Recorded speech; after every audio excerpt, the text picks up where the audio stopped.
اعوذ باللہ من الشیطان الرجیم بسم اللہ الرحمن الرحیم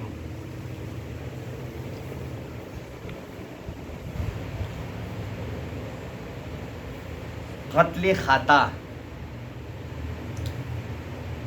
یعنی قتل کا ارادہ نہیں تھا کسی کا اور قتل ہو گیا کسی کے ہاتھوں سے. ظاہر ہے قاتل تو وہ بن گیا، قصاصاً تو اس کو قتل نہیں کیا جائے گا کیونکہ یہ قتل عمد جان بوجھ کر اس نے قتل نہیں کیا. قتل تو کیا. اب ایک غلام مسلمان آزاد کرنا تھا. اگر یہ مشکل ہے تو پھر کیا کرنا تھا،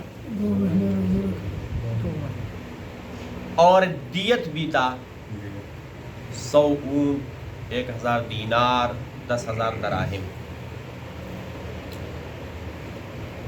اب سوال آیا تھا کہ پاکستان میں کوئی قتل کرتا ہے تو وہ کون سا دینار دے یا کون سا درہم دے. تو چاہے وہ درہم ہے، چاہے وہ دینار ہے، چاہے ہماری پاکستانی روپیہ ہے، یہ ہمارے پاس رسید ہے سونے کا، چاندی کا، تو وہ اس حساب سے کیا کرے، چاندی کے حساب سے اس کا جتنا قیمت بنتا ہے وہ دے. تقریباً 30-30.5 کلو گرام چاندی بنتی ہے.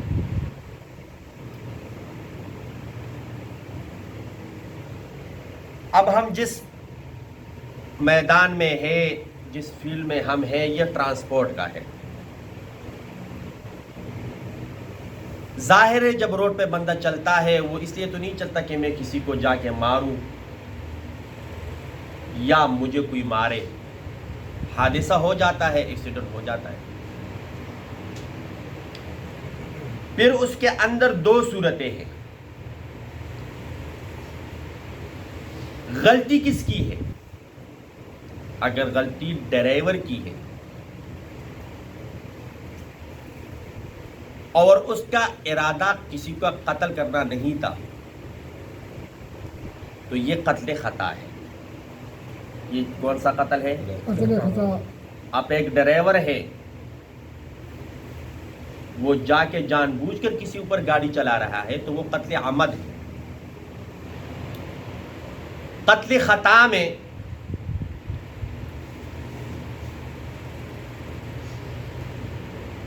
معاشرے کو دیکھا جائے گا کہ اس ڈرائیور کا جو تعلق ہے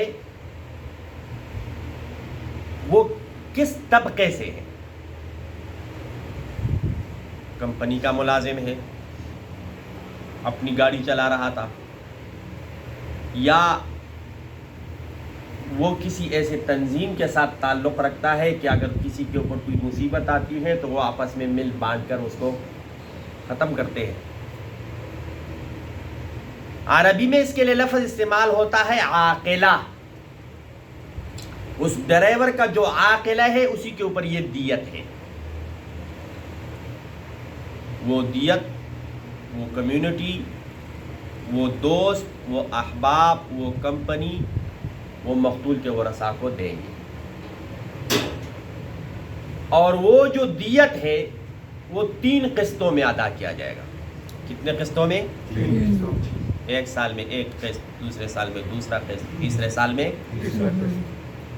اب معاشرہ ایسا نہیں کہ باہمی تعاون کرے، نہ وہ کسی کمپنی کا ملازم ہے تو پھر وہ سارا کا سارا دیت اسی ڈرائیور کے اوپر ہے. وہ سارا کا سارا اسی ڈرائیور کے اوپر ہے.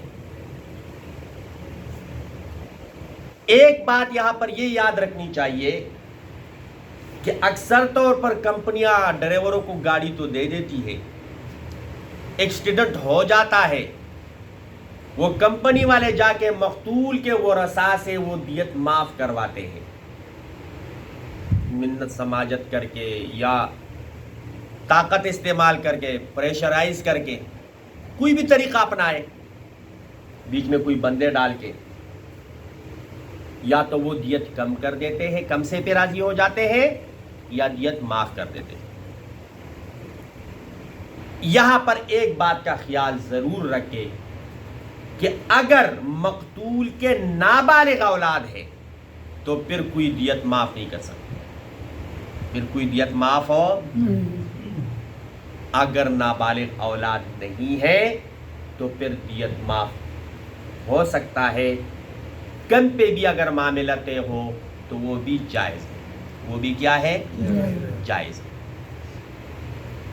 کوشش یہ ہونی چاہیے کہ جو مقتول ہے اس کے ورثاء کو پریشرائز، دھمکی یہ نہ ہو، اللہ کی رضا کے لیے وہ یہ کہے کہ یہ جو ڈرائیور ہے یہ بھی غریب آدمی ہے، محنت مزدوری کرتا ہے، آپ کا خاندان بھی اتنا مالدار نہیں ہے، تو تھوڑے بہت وہ یہ ڈرائیور دے دے گا، تھوڑے بہت آپ کم کر لیں۔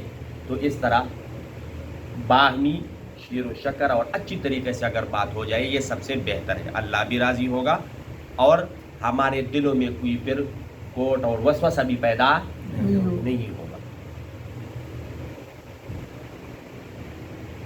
یہ تو وہ معاملہ ہو گیا کہ ایک غلطی ڈرائیور کی تھی، جان بوجھ کر اس کا ارادہ نہیں تھا کسی کو قتل کرنے کا، ایکسیڈنٹ ہو گیا ڈرائیور کی غلطی سے اور کوئی اس میں قتل ہوا۔ اس کا میں نے آپ کو حکم بتا دیا، لیکن ایک بات جو نہ کمپنی اس کی طرف توجہ دیتی ہے اور نہ ڈرائیور، سارا معاملہ ہوتا ہے دیت پہ، دیت معاف کرو، دیت معاف نہ کرو، کمپنی نے اس کی جگہ پر دے دیا نہیں دیا، جو کفارہ ہے اس کی طرف کسی کا ذہن نہیں جاتا۔ کفارہ ہے 60 دن روزے، 2 مہینے روزے، یہ اس ڈرائیور پہ لازم ہے، یہ رکھے گا، یہ معاف نہیں ہے، یہ معاف ہو۔ اکثر آپ لوگوں کے ذہن میں بھی ایسا ڈرائیور ہوگا یا ہم نے سنا ہے کہ اس نے دیت کے معاملات تو حل کر دیے لیکن کفارہ اس نے کوئی روزہ رکھا ہی نہیں۔ تو اس بات کی طرف دھیان رکھے، اگر کسی کمپنی کا ڈرائیور ہے تو کمپنی اپنا ذمہ بری کر دے، وہ بتا دے ڈرائیور کو کہ آپ کے اوپر اتنے روزے ہیں، یہ ضرور رکھے، آگے وہ رکھے نہ رکھے اللہ کا معاملہ ہے۔ ہم اگر وہ سپیڈ زیادہ کرتے ہیں اس کو جرمانہ کرتے ہیں، کوئی بھی وائلیشن کرتے ہیں ہم اس کو جرمانہ کر دیتے ہیں، لیکن اگر وہ کفارہ نہیں ادا کرتا، روزے نہیں رکھتا تو ہم اس کی طرف دھیان، تو پھر ہم گناہگار ہوں گے۔ اور اگر ہم نے ان کو بتایا کہ آپ کے اوپر یہ روزے ہیں پھر وہ نہیں رکھتے تو ہم گناہگار نہیں ہوں گے، کیونکہ ہم نے اپنی تبلیغ کی، ہم نے اپنی بات ان کو تک پہنچائی۔ اب آپ لوگوں کے ذہنوں میں اشکال آ رہا ہوگا کہ وہ ڈرائیور جس کی غلطی نہیں ہے، غلطی کسی اور کی تھی، سامنے آ گیا گاڑی کے، یا کسی اور گاڑی والی کی غلطی تھی اور پھر قتل ہو گیا، تو اس کا کیا بنے گا؟ انشاءاللہ اس کے لیے کل کا انتظار کریں، کل انشاءاللہ تفصیل سے بتا دیں گے۔ آج آیت ہے کہ جو جان بوجھ کر کسی کو قتل کرے، جو جان بوجھ کر کسی کو قتل کرے تو اس کو دنیا میں جو سزا ہے وہ قصاص ہے۔ وہ کیا ہے؟ قصاص۔ اس کو قصاصاً قتل کر دیا جائے گا، لیکن یہ اختیار کسی فرد کو نہیں ہے، یہ اختیار کسی فرد کو نہیں، یہ قاضی فیصلہ دے گا اور ریاست اس کے اوپر عمل کرے گا۔ ریاست چاہے وہ پھانسی دے، گولی مار دے، جو وہ کرے، لیکن جو قصاص کا اختیار ہے یہ کسی فرد کے پاس ہو نہیں۔ اگر ایسا ہوا تو پھر معاشرے میں بگاڑ آ جائے گا، دوسرے نے قتل کیا نہیں ہوگا، اس نے اس کے 3-4 قتل کر دیے ہوئے، جیسے ہمارے پنجاب والے پنڈوں میں اور پٹھانوں کے پنڈوں میں اس نے 1 مارا، اچھا میں اس کے 3 مارتا ہوں، تو یہ غلط ہے۔ یہ کیا ہے؟ ہاں، قاضی فیصلہ دے، واقعی اس کے اوپر قصاص بنتا بھی ہے کہ نہیں، قصاص بنتا ہے تو پھر اس نے فیصلہ دے دیا کہ یہ کیا ہے، اس کے اوپر پھانسی کا حکم ہے، تو وہ پھر ریاست اس کے اوپر عمل کرے گا، ریاست اس کے اوپر کیا کرے گا؟ یہ مسئلہ سمجھ آ گیا نا؟ یہ تو ہوا دنیا میں جو اس کو سزا ملے گی، آخرت کی سزا علاوہ ہے۔ کیوں؟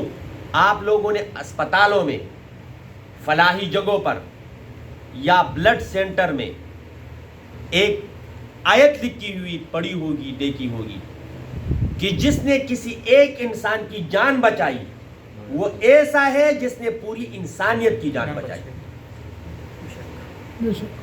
من احیاہا فکأنما احیا الناس جمیعا، جس نے ایک انسان کی جان بچائی، مسلمان کی بات نہیں ہو رہی، انسان کی، جیسا کہ اس نے پوری انسانیت کی کیا کی، جان بچائی. اب اس کا الٹ کر لو کہ اگر کسی نے کسی کی جان لی، اس کا مطلب یہ کہ اس نے پوری انسانیت کی جان لی. اچھا، جو انسانیت کی جان لیتا ہے تو اسی کی جان لی جائے گی، اسی کی جان لی جائے گی. آخرت میں کیا سزا ہے تو سنو. وَمَن يَقْتُلْ، جو قتل کرتا ہے مؤمناً کسی مومن کو، وَمَن يَقْتُلْ جو قتل کرتا ہے مؤمناً کسی مومن کو، متعمداً جان بوجھ کر، متعمداً قصداً عمداً، فجزاؤہ اس کی سزا جہنم، نمبر 1 کیا ہے، جہنم، خالداً ہمیشہ اس میں رہے گا، خالداً فیہا ہمیشہ اس میں رہے گا. نمبر 3 وغضب اللہ علیہ، اس پر اللہ کا غضب ہے ہر وقت، اس پر اللہ کا کیا ہے، غضب ہے ہر وقت. قاتل اس کو چھپنے کی جگہ نہیں ملتی، جو بھی قتل کرتا ہے کوئی نہ ہو لیکن پھر بھی وہ کسی نہ کسی دن بول پڑتا ہے کہ وہ میں نے قتل کیا، تو اس پر اللہ کا کیا ہے، غضب. نمبر 4 وَلَعَنَهُ، اور اللہ کی لعنت، اس کے اوپر اللہ کی کیا ہے، لعنت. جو کسی مومن کی جان بوجھ کر لیتا ہے، قصداً عمداً لیتا ہے. نمبر 5 وَأَعَدَّ لَهُ عَذَابًا، تیار رکھا ہے اللہ نے اس کے لیے عذاب، تیار رکھا ہے اللہ نے اس کے لیے عذاب. جب جہنم میں چلا گیا تو ہمارے ذہن میں کہ عذاب نہیں، جہنم میں تو گیا، جہنم کے اندر اس کو جو سزا سخت ملے گی وہ کیا ہے، عظیمہ، بہت بڑی. وہ جو سزا ہے، وہ جو عذاب ہے وہ بہت بڑا ہے. اور یہ کون کہہ رہا ہے، اللہ تعالیٰ فرما رہا ہے. تو جو اللہ سب سے بڑا ذات، وہ کہہ رہے کہ بڑا عذاب. اللہ رب العزت ہماری حفاظت فرمائے آمین. کہ ہمارے ہاتھوں سے کوئی قتل ہو. اب دیکھو نا کتنے لوگ ہیں جو قتل کرتے ہیں، ان کے جو پیاس بجھتی نہیں ہے جب تک کسی کا خون نہ بہائے. ڈاکہ ڈالیں گے، عورتوں کو باندھیں گے، مردوں کو قتل کریں گے 10-15 ہزار روپے کے لیے. موبائل، کسی قیمتی موبائل ہے وہ لینا ہے، بندے کو مار دیا، موبائل لے لیا. کوئی بینک سے پیسے نکال رہا ہے تو باہر گڑے پستول گولی مار دی، ان کے جتنے پیسے اس نکال لیے وہ لے لیے. اللہ رب العزت ہماری حفاظت فرمائے. یہ آیت اگر کوئی اس پہ عمل کرے تو 98% جو قتل ہے وہ ختم ہو جائے گا. جو 2% قتل بچتے ہیں نا وہ ہوں گے جو ریاست کی طرف سے ہوں گے، قاضی کی طرف سے ہوں گے، جو شریعت کی طرف سے ہوں گے. اللہ رب العزت ہماری حال پہ رحم فرمائے. دعا کرے ابھی تک ہمارے ہاتھوں سے کوئی قتل نہیں ہوا، مرنے تک ہمارے ہاتھوں سے کوئی ناجائز قتل نہ ہو. کوشش کریں گے نا انشاءاللہ. اللہ رب العزت عمل کرنے کی توفیق عطا فرمائے. دوسرا کوشش یہ کرے کہ یہاں 5 سے 10 منٹ کا ٹائم ہوتا ہے، تو اگر کوئی بھی سوال ہو تو بعد میں مجھ سے کر لیا کرے، تاکہ ایک تو وقت ضائع نہ ہو، دوسرا اگر مجھے نہیں آتا تو میں کتاب دیکھ لوں گا، کسی استاد سے پوچھ لوں گا. اب یہ جو قتل والا معاملہ ہے یہ 3-4 دن یہ سبق چلنا ہے، 10-15 صورتیں اس کی بنتی ہے. اللہ رب العزت ہمارے لیے دین پر چلنا آسان فرمائے.